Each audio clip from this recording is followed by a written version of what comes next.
यशोदा माँ के गर्भ से भी एक कन्या ने जन्म लिया था। कन्या का नाम था कन्या, उसी कन्या का अब कोई पूछ ले आपसे कि बताओ ये नवरात्रि माँ भगवती का जन्म कहाँ से हुआ, तो माँ भगवती की माता का नाम है यशोदा। जब देवकी माता ने कृष्ण को जन्म दिया, उस समय यशोदा माँ ने भी एक कन्या को जन्म दिया था। अदला बदली हो गई, देवकी के बेटे को यशोदा के पास छोड़ दिया और यशोदा की बिटिया को कंस ने पत्थर पर पटकना चाहा। वही कन्या हाथ से छूटकर आकाश में अष्टभुजा धारण करके मां भगवती खड़ी हो गई। उन्हीं माता को विंध्यवासिनी मैया कहते हैं। विंध्याचल पर्वत में आज वही स्वरूप है। वो मां यहां मथुरा से विंध्याचल चली गई थी। ये दास अनिरुद्ध ने विंध्यवासिनी मैया का भी दर्शन किया है। तो विंध्याचल चली गई मां, अष्टभुजाधारी।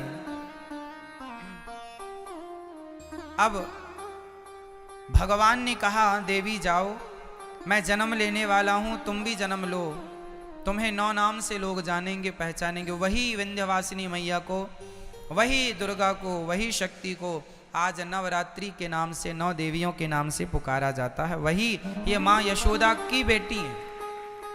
जैसे कंस ने पत्थर पर पटकना चाहा और वो हाथ से छूटकर आकाश में जाके अष्टभुजाधारी।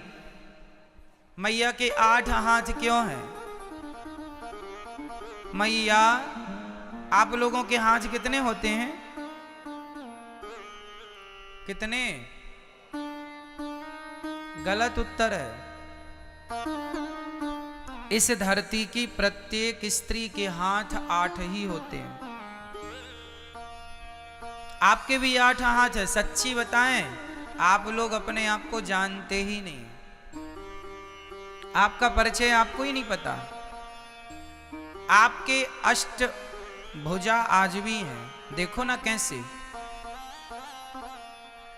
एक पत्नी अपने पति के लिए दोनों हाथ बढ़ाती है। पति कहे कि नाश्ता बनाओ, तुरंत पति ऑफिस जा रहा है, तुरंत नहा धो करके तैयार हो गई पति के पहले और नाश्ता बनाने लगी, चाय बना। तभी ससुर जी ने आवाज लगाई, अरे बहू चश्मा कहाँ है? तुरंत नाश्ता को छोड़कर अपने पति की सेवा के लिए खड़ी थी, पर ससुर की आवाज पर दौड़ पड़ती है, ये ससुर जी ये चश्मा आपका है। एक नारी को तभी उसके बेटे ने आवाज लगाई, माँ हमारा टिफिन कहाँ, हमारा बैग कहाँ? तुरंत माँ दौड़ पड़ती है अपने बच्चे के लिए, ये तेरा टिफिन है, ये तेरा बैग है, स्कूल जा। उसी समय बच्चे को स्कूल भेज रही है, उसी समय पति को दफ्तर भेज रही है, उसी समय ससुर जी को चश्मे और चाय की जरूरत पड़ी तो चाय भी बना रही है। एक समय में 4 काम कर लेती है स्त्री, इसलिए 4 काम करने वाली 8 हाथ से वो काम करती है। पूरे गृहस्थी की जिम्मेदारी इन 2 हाथों से थोड़ी होती है। आपके अनेक हाथ हैं। 2 हाथ से पति को, 2 हाथ से बच्चों को, 2 हाथ से सास ससुर को, और भी बहुत सारी जिम्मेदारियां स्त्रियों की होती हैं। घर की साफ सफाई से लेके घर की जिम्मेदारी, घर में राशन नहीं है, नमक नहीं है, हल्दी नहीं है, नमक तेल नहीं है, घी नहीं है। पुरुष को इसकी कोई जानकारी नहीं होती कि घर में शक्कर है, पत्ती है या नहीं। नारी इसका पूरा ख्याल रखती है और ख़त्म होने के पहले इसकी तैयारी करती है कि ख़त्म हो जाएगी तभी नहीं, उसके पहले बुला के रखवा लेती है, क्योंकि ख़त्म हो गई तभी कोई मेहमान आया तो मतलब वो हर क्षण हर जगह उसका ध्यान है, हर जगह उसका हाथ है। इसलिए प्रत्येक स्त्री 8 भुजाधारी, स्त्री के 8 हाथ, 8 भुजाधारी। और बैठी किस पर है? अच्छा 8 हाथ इसलिए भी हैं स्त्री के, अर्थात माता रानी के। कई लोग कहते हैं ये दुर्गा मैया के 8 हाथ क्यों हैं? अरे भाई दुर्गा मैया के 8 हाथ इसलिए हैं क्योंकि दुर्गा माँ है। किस किस की माँ है? माँ सबकी माँ है। 4 बच्चों की दुर्गा मैया के 4 बेटे हैं। माँ भगवती के कितने बेटे हैं? दुर्गा मैया मैं बोल रहा हूं तो दुर्गा में सभी माताएं आ गई, लक्ष्मी जी, सरस्वती जी, पार्वती जी, सब एक ही तत्व है। इस बात को हमने कल समझाया था, अब एक ही बात को बार बार नहीं समझाएंगे। दुर्गा मतलब लक्ष्मी, दुर्गा मतलब पार्वती, कुछ भी शक्ति एक है, श्री मतलब लक्ष्मी, ठीक है। तो माता जी के हम 4 बेटे हैं। हम कितने भाई हैं? चार भाई। कौन कौन से भाई? पहला भाई ब्राह्मण, फिर क्षत्रिय, फिर वैश्य, फिर शूद्र। हम चार भाई हैं। चार भाइयों में बड़े भाई कौन? ब्राह्मण, फिर क्षत्रिय, फिर वैश्य, फिर शूद्र। हम चारों एक ही पिता की, एक ही माँ की संतान है। माँ दुर्गा कहती हैं मेरे 8 हाथ इसलिए हैं क्योंकि ये हाथ मेरे नहीं, मेरे 4 बच्चों के ही मेरे हाथ हैं। ये 4 बच्चों को खड़ा किया जाए तो 8 हाथ होते हैं ना। और माँ कहती हैं कि तुम चारों ब्राह्मण, क्षत्रिय, वैश्य, शूद्र, तुम जिस दिन संगठित हो जाओगे उस दिन तुम शेर की भी सवारी कर लोगे। क्या मजाल किसी की कि तुम्हारी तरफ कोई आंख उठाकर देख ले। लेकिन तुम तो बटे हो ना आपस में, जातवाद में, इसलिए लोग आके हम पर हुकूमत करते हैं। हमें कहीं कोई लूट ले जाता है, कोई हमें गुलाम बना लेता है ना। आक्रांत आके लूट गए, गुलाम बनाया। क्यों? क्योंकि हम लोगों को आपस में लड़ने की बीमारी है। हम लोग तो इस बात पे लड़ते हैं, अरे हम ब्राह्मण हैं, हम क्षत्रिय, हम वैश्य हैं, शूद्र हैं। अरे पगले, तुम चारों एक ही बाप की संतान हो। ये झगड़ा करने को कहा किसने? वेदों में तो कोई झगड़ा नहीं है। वेदों में तो ब्राह्मणोश्य मुखमासीद बाहु राजन्यः कृतः ऊरु तदस्यत वैश्यः पदभ्यां शूद्रो अजायत। एक ही वेद में एक ही जगह पर चारों की उत्पत्ति बताई है, एक से, श्रीमन्नारायण से, ब्राह्मण, क्षत्रिय, वैश्य, शूद्र। हम चारों एक हैं। कोई छुआछूत हमारे भारत में नहीं है। लेकिन आज के कुछ मूर्ख लोग छुआछूत की भावना भी रखते हैं।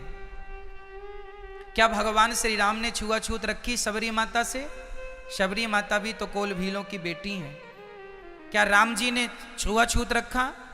नहीं जी। जब भगवान छुआछूत नहीं रखते तो हम कौन होते हैं? परमात्मा की मर्यादा का उल्लंघन करने वाले। इसलिए इंसानियत से प्यार करो, इंसानों से प्यार करो।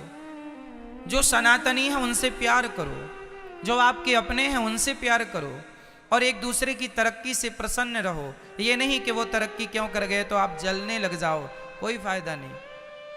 हमें प्रसन्न रहना चाहिए कि हमारा अपना है। और जातवाद का जहर घोल दो मेरी माँ, अर्थात नष्ट कर दो जातवाद का जहर, खत्म कर दो।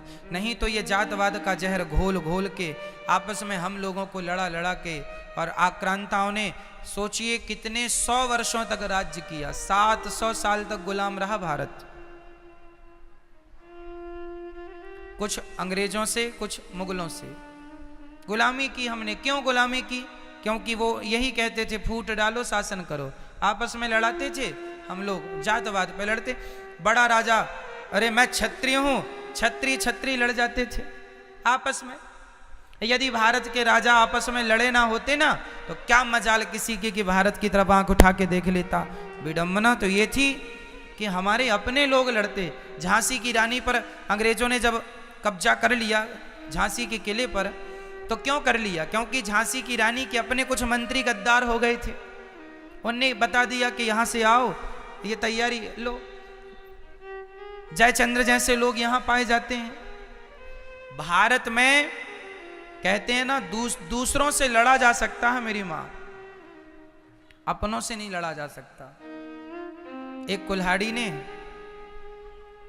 जंगल काटना शुरू किया तो एक पेड़ ने कुल्हाड़ी से कहा, अरे कुल्हाड़ी हमें क्यों काटती है, हमने तेरा क्या बिगाड़ा है? पेड़ ने, वृक्ष ने कुल्हाड़ी से कहा, अरे बहन कुल्हाड़ी तूने पूरा जंगल उजाड़ दिया, हमारे पुत्र पौत्रादि सारे बच्चों को तूने नष्ट कर दिया। कुल्हाड़ी बहन हमने तेरा क्या बिगाड़ा है, तू हमें क्यों काट रही है? कुल्हाड़ी ने मुस्कुराते हुए कहा, पेड़ भाई साहब मेरी क्या ताकत थी कि मैं तुम्हें काट सकती थी, तुम्हारे अपनों ने ही मेरा सहयोग किया है, इसलिए मैं तुम उजाड़ रही हूँ, तुम्हें काट रही हूँ। कैसे? अरे कुल्हाड़ी में लकड़ी का हिस्सा होता है, देखा होगा, डंडा लकड़ी का। अरे जंगलों को काटने का किस्सा ही ना होता यदि कुल्हाड़ी के पीछे लकड़ी का हिस्सा ना होता। क्या बताएं, अपनों ने लूटा है हमें, गैरों में कहाँ दम था। मेरी कश्ती तो वहां डूबी जहां पानी कम था। अपनों ने बहुत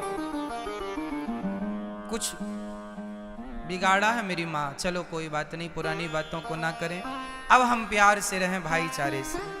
मिलजुल के रहें, कोई जहर ना हो जातवाद का, ऊंच नीच का, प्यार से इंसानियत के नाते सबसे रहो मिलजुल के। चलिए ठीक है। तो माँ भगवती कहती हैं तुम चारों जिस दिन एक, रामचरितमानस में भी ये बात लिखी है, जहां सुमति तहां संपत्ति नाना, जहां कुमति तहां विपत्ति निदाना। जहां सुमति, जहां एकता है, जहां संगठन है, वहां सब कुछ है।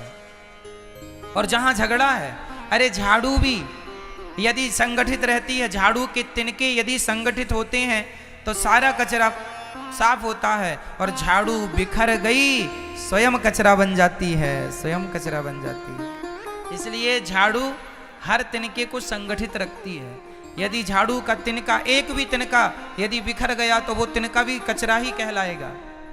सही है। आप जब तक संगठित हैं तब तक सुरक्षित हैं, बिखर जाओगे तो कोई भी, कहावत तो सुनी होगी, एक लकड़ी को कोई भी तोड़ सकता है, लकड़ी के पूरे गट्ठे को कोई तोड़ नहीं सकता। संगठन तो लकड़ी के गट्ठे की तरह है, कोई क्या मजाल किसी की कि कोई आगे बढ़ के तुम्हें देख सके। संगठित रहो। कौन कौन संगठित रहे, बोल के बताओ, कौन कौन? ब्राह्मण, क्षत्रिय, वैश्य और चारों एक पिता की संतान है, सबको गले से लगाओ। राह में आए जो दीन दुखी, सबको गले से लगाते चलो। प्यार से रहो, बहुत जरूरत है इस प्यार की मेरी माँ। पता नहीं लोग क्यों झगड़ा करते हैं, बात बात पर विवाद करते हैं। हमारी दुर्गा मैया तो कहती है बेटा तुम संगठित रहो, और रह लोगे तो शेर की भी सवारी कर लोगे।